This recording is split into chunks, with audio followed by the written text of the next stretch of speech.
Good morning, Honorable Minister, Mr. Director, Mr. Chairman, Mr. Chief Executive, distinguished delegates, ladies and gentlemen. It is with special pleasure to welcome you to Malta and to declare open the European Telecommunications Network Operators 23rd General Assembly. There is no denying that the timing of this annual gathering has coincided with a period of great historic importance for our country. On 1st May 2004, Malta will become the southernmost country of the European Union, thereby strengthening our resolve to further our commitment towards international commitment and solidarity. Communications is one area where Malta assumed a protagonist role in the international domain, and we are determined to sustain this position, notwithstanding our minuscule size. Over the next 2 days, we will together analyze and explore recent events and ETNO initiatives undertaken during this year, which can be regarded as the year which is ushering a new economic recovery in the telecommunications industry. The knowledge, experience, and wisdom assembled at this conference will be applied to adopt the measures to be taken for shaping the right direction of the information society. ETNO, the principal trade association of the European telecom operators, is rapidly becoming the platform for cooperation between members on issues of common interest and a key and meaningful provider of expertise to the European Commission and to the European Parliament, specifically in the establishment of a fully open, competitive, and harmonized European market. With the membership totaling 39 companies hailing from 34 countries and a collective workforce of more than 1 million, generating an approximate 190 billion euros, ETNO is a force to reckon, and certainly the leading voice of network operators for European policy and regulatory issues. I do not intend to enter into the fine detail of this Assembly's work program, but I must touch upon the essential elements on which we will be focusing our operational activities in the carrying out of our agenda, not least the strategic set of actions planned for execution in year 2004 and the main strategic lines to be set out for the association covering the period 2004-2006.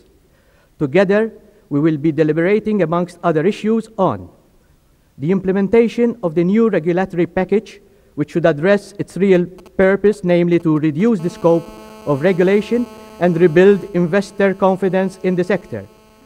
The rollout of broadband capacity and services in the realization of Europe 2005, and how to reject the imposition of short-term outlook regulatory measures or inappropriate regulation for broadband, particularly with regards to access regulation and the development of new business models. We will also discuss the enlargement of the EU, with more specific reference on the raising of awareness within the Commission of the regulatory and market conditions in the new member states. This is, of course, of direct relevance to Maltacom and other companies, members who are here, 9 of them of the accession countries.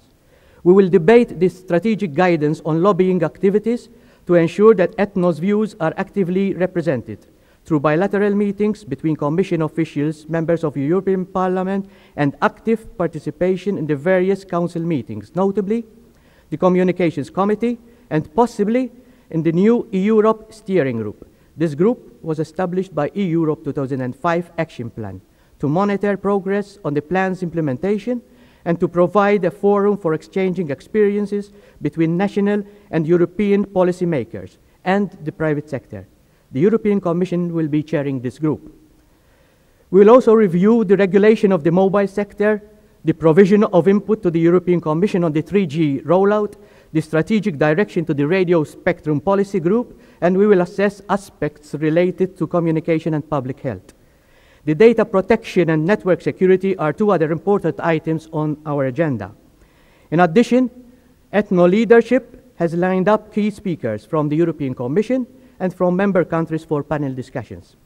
It is indeed a taxing two-day marathon, but I am confident of your collaboration in the execution of my assignment.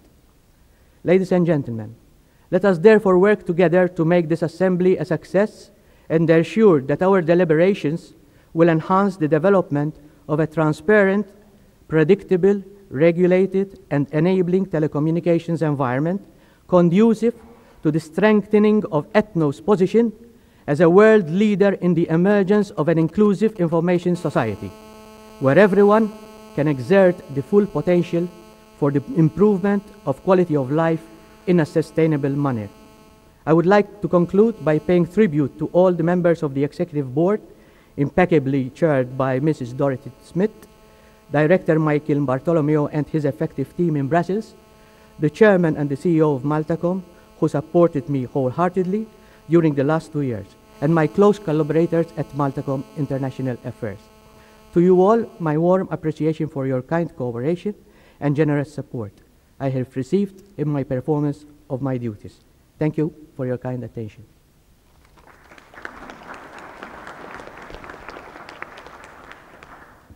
Thank you, Mr. De Bono. I now invite Mr. Stephen Muscat, Maltacom Group CEO, to deliver his welcoming address.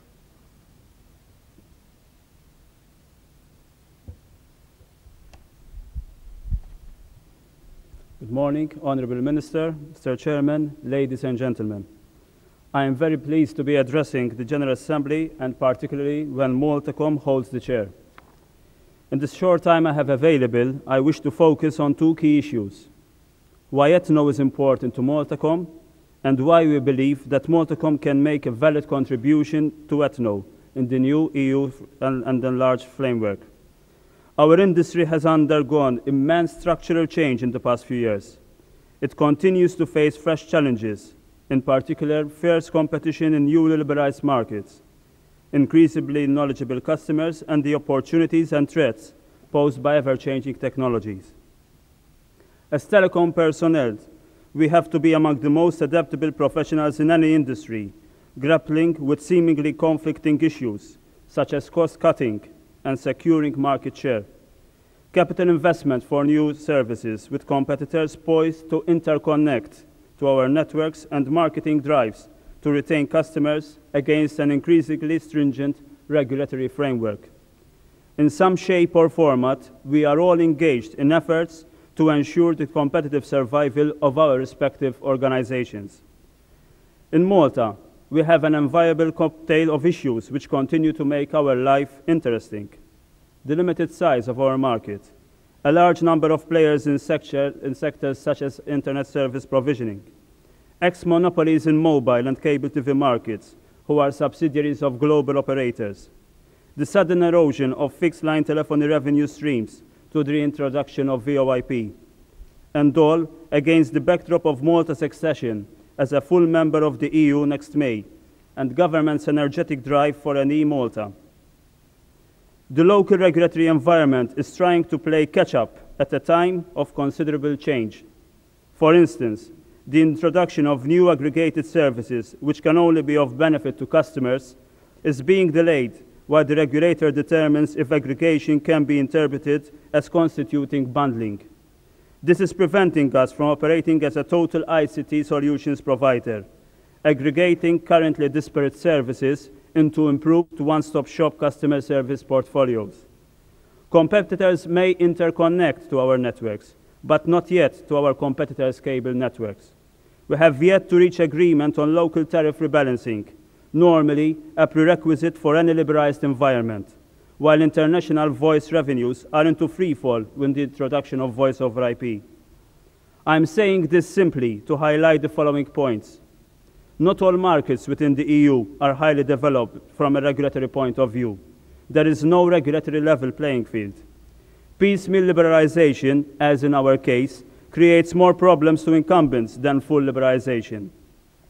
Some of the 10 accession countries have to operate within specific local regulatory context, knowing fully well that the country also has to endorse the new EU regulatory framework in the immediate future, and that measures being taken or not taken locally in the spirit of protecting new entrants from the incumbents would simply not stack up after May 2004. This makes day-to-day business difficult and sends confusing signals to both incumbents and aspiring new entrants. As incumbents, we are very much aware the infrastructure we continue to roll out will enable new entrants to piggyback on our investment by interconnecting. As long as the conditions for interconnection are fair to all parties in the communications supply chain, we can all continue to play our role by investing in state-of-the-art infrastructure and related services. But we are all here to provide returns for our shareholders, irrespective of our size or composition of our networks.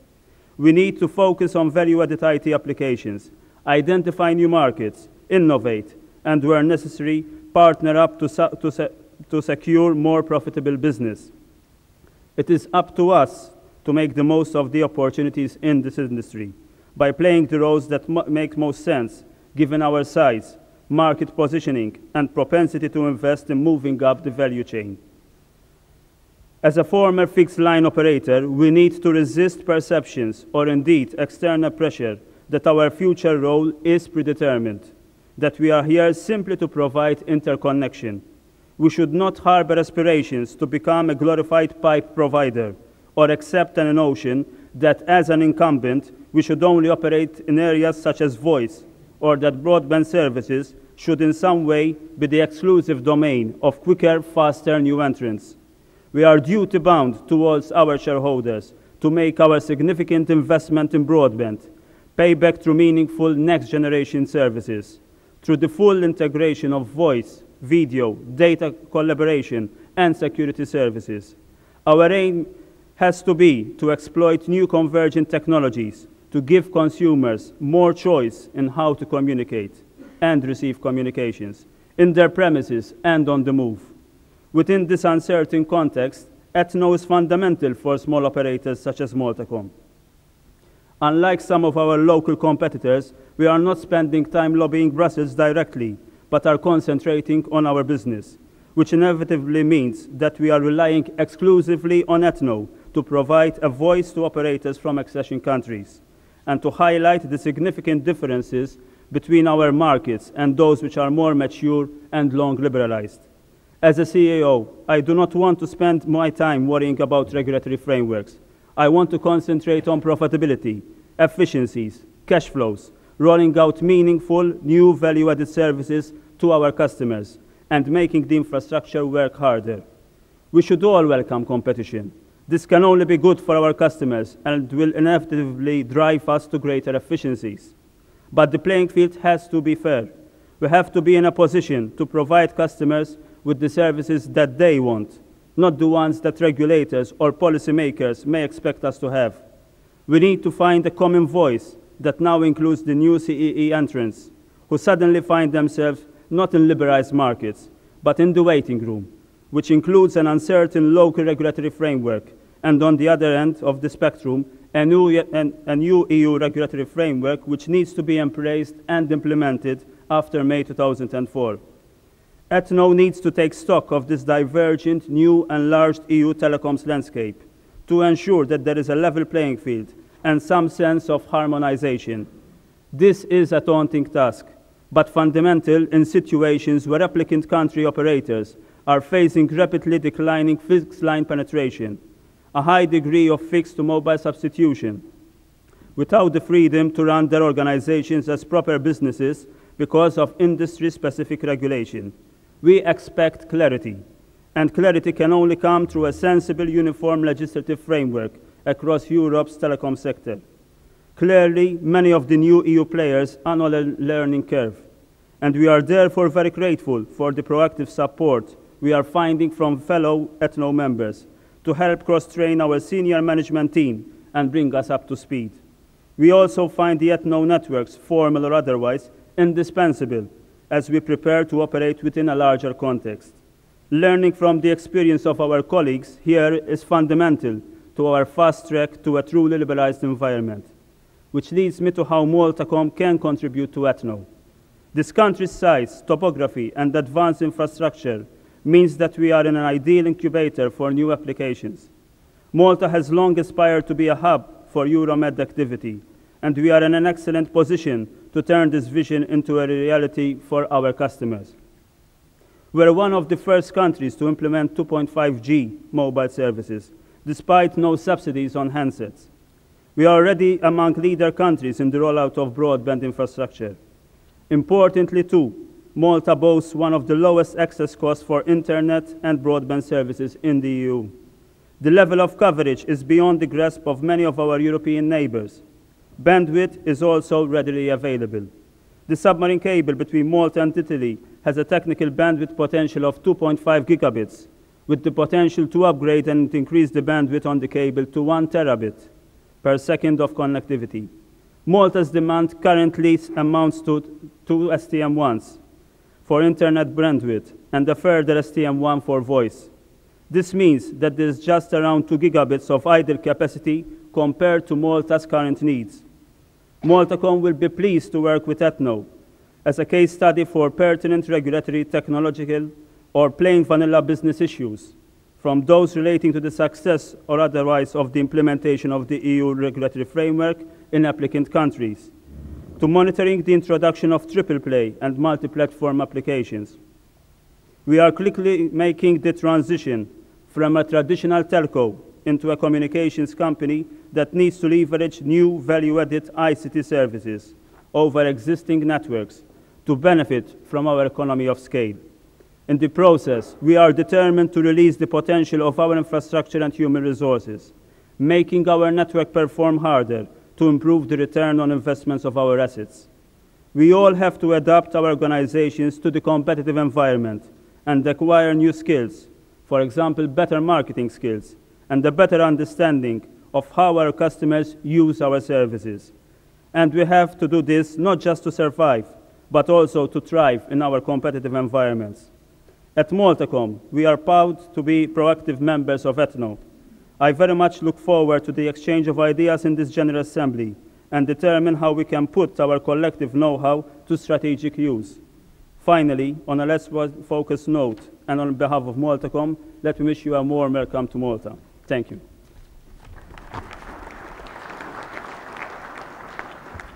Thank you, Mr. Muscat. The next welcoming address will be delivered by Maltacom Chairman, Mr. Joseph F. Zara.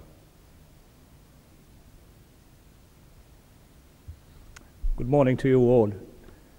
Honorable Minister, Mr. Chairman, Director General of ETNO, ladies and gentlemen, it is my great pleasure to join Mr. De Bono and Mr. Muscat in welcoming you here at this venue. This being the first time that we are hosting such an important ETNO gathering here in Malta since my last May appointment as chairman of the group. In the preceding 6 months, I have made it my mission to pilot the drafting of a new strategic plan for the group, and I immediately realized how strongly international participation and networking will feature in the blueprint of the group's strategies for the foreseeable future. Not only is Maltacom to strengthen its relations with the various sectors of the local environment, but we are also seeking to enrich and expand our relationships, come interaction with industry players on the international scene, much more so when the visibility and recognition of both Malta and Maltacom in the global telecommunications arena are already established facts. Consequently, the further enhancement of this capability is a logistic, achievable goal. It was my pleasure to learn during this process how Maltacom has been actively involved in technical activities and initiatives. Along with the organization, we have